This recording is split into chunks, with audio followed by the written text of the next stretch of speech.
has chosen the storyline spread for your general monthly reading, which is a scattershot across the entire sign, telling 3, 4, or even 5 different stories for people going through different scenarios this month. The stories can be about any topic, so the floor is wide open.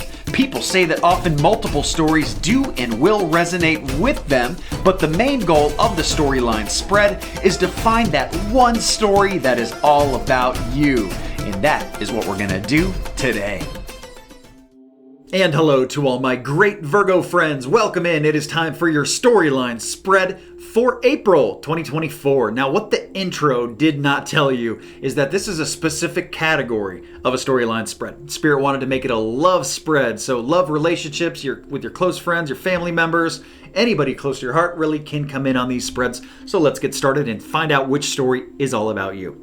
Story number 1, we have some Virgos here coming in confused, looking up at the sky, not really sure about the way things are going or what they should do, not seeing things clearly, maybe wanting to know more facts about how things are going to turn out. But you know what? We only got to work with what we have to work with, and that's what they show first.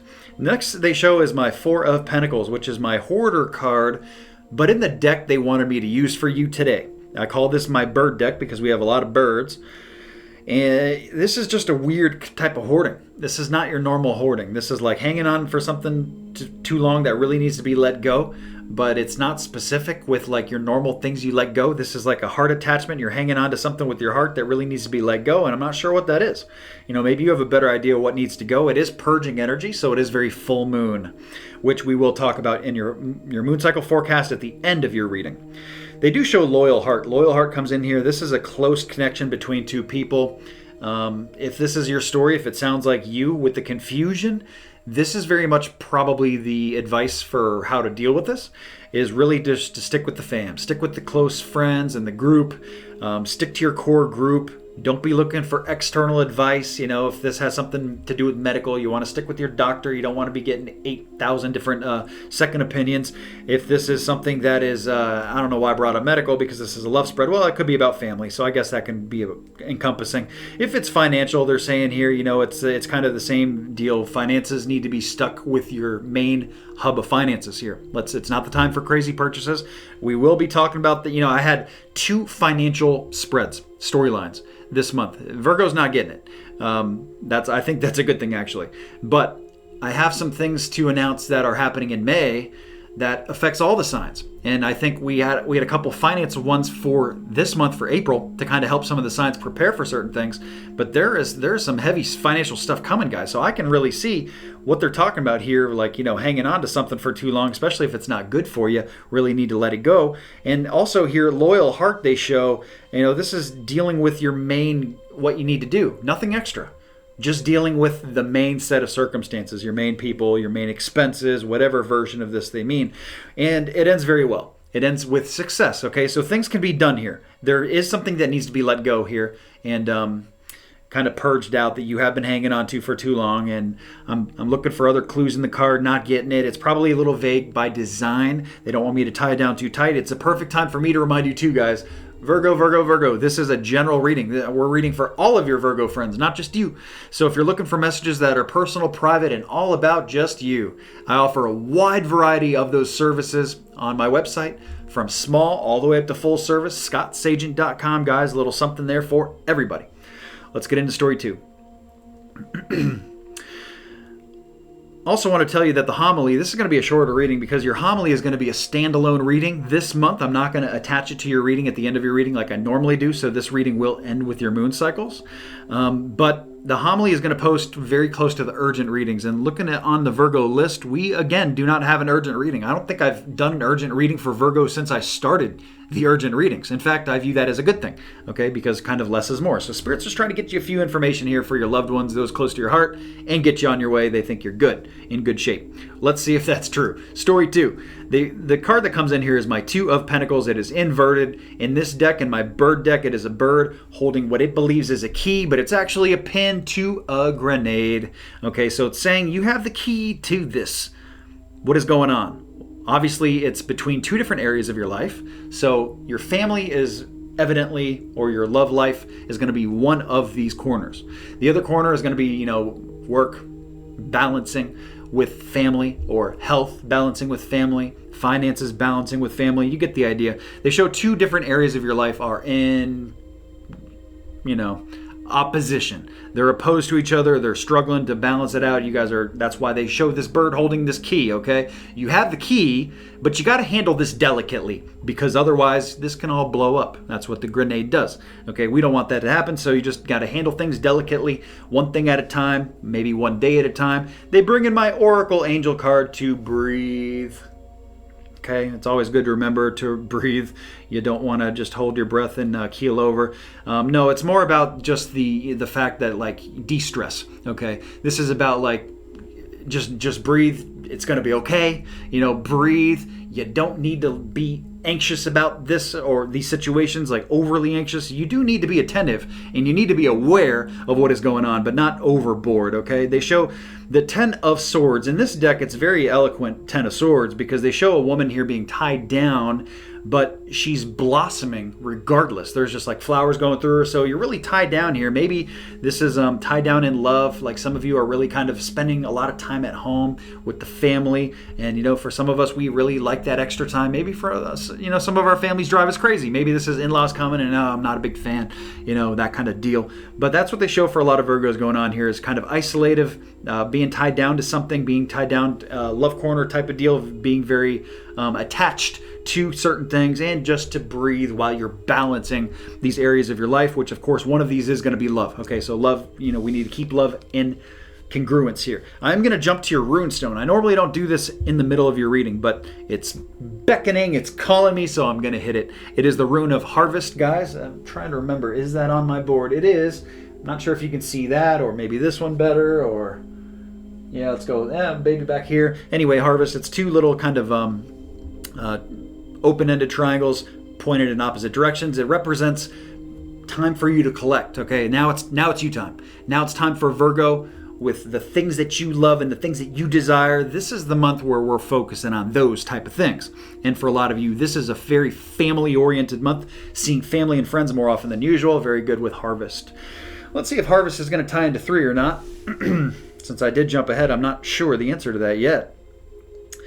Story 3. We start with the Empress card. This is a card about the divine feminine, okay? Divine feminine, female health, female progress, very strong on the pink, guys. And I mean that in a good way. It's even if you're a male Virgo tuning in here, don't worry, I'm a male Virgo myself.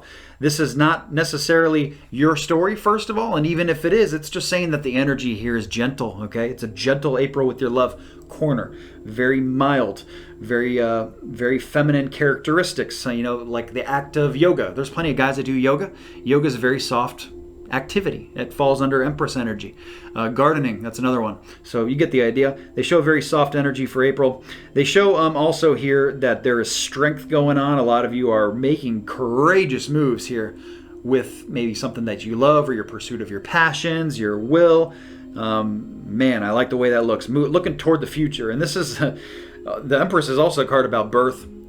Feminine progress, birth, conception, new things to the touch, real, physical, real new things happening in April, or very, very shortly thereafter. They show an event, so there's something here worth celebrating. An event could be anything that's out of the ordinary good. Party, birthday party, gathering, celebration, work party, family reunion, something celebratory. Hey, maybe go get some drinks, something like that, something fun. Looks good. I would encourage you to do that event if you're not. The last kind of moving parts that we have here is they bring in the authority with work is massive, and really, really good that you guys are exuding this. It's weird to have work come in a love spread, but I think I get where they're going with this, and they're saying here that, like, you really got to love what you do. And that is the direction for a lot of you. So this is like a love spread, yes, but they don't necessarily are talking about like lovers, love pursuits, dating. In fact, you haven't heard me say dating, or it's a good time to, find other people. And really, it's not my style in general. Like, I don't do a whole lot of that, but I in a love spread, I do look for it, because if there's something in there for you guys that I got to get to you, that's something I don't want to miss. I don't want to leave out or leave you hanging on. And there's just nothing here about it. unless it's this last part. So the authority with work would be like, maybe meeting somebody at work. But for most of you, they're talking about just doing something that you love outside of like the love corner itself. It has nothing to do with romantic here. So being a strong authority with work push coming in April. They show the death card, which represents a brand new transmutation, a new path that is like the lava exploding out of the volcano, rolling over the land. Of course, it kills everything in its way. But what does it do? It makes the ground very fertile. The new life can come and grow out of that, very fertile land because of that. So it's with a purpose. It is a complete renewal, and it's letting you know that this has to be full 100% all the way. You cannot be taking like half measures here. You can't be doing like, oh, I'm gonna, my family's going to stop doing this one thing, but we're going to go back once in a while and still do it. Maybe you're spending too much money on the family with, something random like, going out for pizza every night when you can't afford it, or not every night, every weekend, something like that. Okay, so this is a silly example, but you'll understand the idea of where I'm going with this here. If that's something that is not sustainable, that is just, you can't do it once in a while. This is something that has to be done in full. It's not like quitting cigarettes, and then smoking once a couple of them, when you have drinks. You get the idea. It's something, what full means. Full. It needs to be done in entirety. They show not for you here too. In my Oracle Angel card, it is a fortune cookie that just says not for you. So there's something in here that was not for you. It may be the messaging that this is something you need to pass on because it is a general reading. Maybe other people in your life, Virgo, can really get information from this that is very important to them, and the messaging is not direct. Or maybe they're saying, hey, you know what, this one thing that they're talking about was not for you, and that is why you left it. That is why you're having an authoritative push with work. That is why we have new feminine progress being pushed here. So anyway, you get the idea. So not for you there. We already did your Rune Stone up. The new moon is the causation of the eclipse that is happening here, April 8th. This is the very last super new moon of the year, guys. That is the best time to bring anything new into your life. Even though we didn't talk about directly here anything new, we did talk about a little purging energy in story 1, which ties into the full moon. So if that's your story, pay attention to the full moon. For everybody else, that new moon is going to be big. It's huge. It is causing that eclipse, and we're going to talk about that right now. Okay guys, it is moon cycles forecast time. Let's talk about these lunar energies that are all around us anyways, so we can use it to our benefit, implement some positive change into your month. Well, the first thing you need to understand is whether these energies are coming in or going out. Just like the tides, the moon has control of that. In the same way, you can use it too. The first thing that hits chronologically this month is the new moon. You're going to see all the text information on your screen, any rare occurrences, as well as the date. Now, this is a target date for the new moon. It doesn't have to be done on this date, guys. I really like to bracket a few days before and a few days after to get a very powerful week where you can bring new things into your life and really manifest. If it is NEW, it's not there before, brand new, this is the best time to bring it into your life. Something new financially, maybe something new with work, new love, new health. It doesn't matter what it is. If it's new, this is the best time of the month to work on these things, really help bring it in. Adversely, the full moon, the opposite energy, the energy going out, hits on this date on your screen. And of course, the same rules apply. It doesn't have to be done on this date. We're talking about a week window, a few days on each side of it here. When this energy is very strong going out, and the energy going out is the best time to get things out of your life that don't belong there or that you don't want there. Something that's got control of you or hold of you that you don't want. Maybe something like a bad habit, maybe emotional baggage, a bill that's got to go. That would be something financially, maybe something with health, maybe an eating habit that's got to go. Doesn't matter if it's got to go. The full moon is your best bet to get this change to stick. If any of this has confused you, I've put together a moon cycle cheat sheet. I do it every single month. It is free. It is on the website, guys. You can check it out very easily. It is a little graphic illustration, a tool that you can use so you can kind of see these changes moving in and moving out, so you can align things in your month to it to really get them to stick, implement some great positive changes. Thank you so much for tuning in. Please remember to like and subscribe so you see the future readings. Remember that your homily will be posted in a standalone video on April 6th or 7th. I'll see you guys then. Have an excellent April. I know you will. So I guess the fortune teller's right.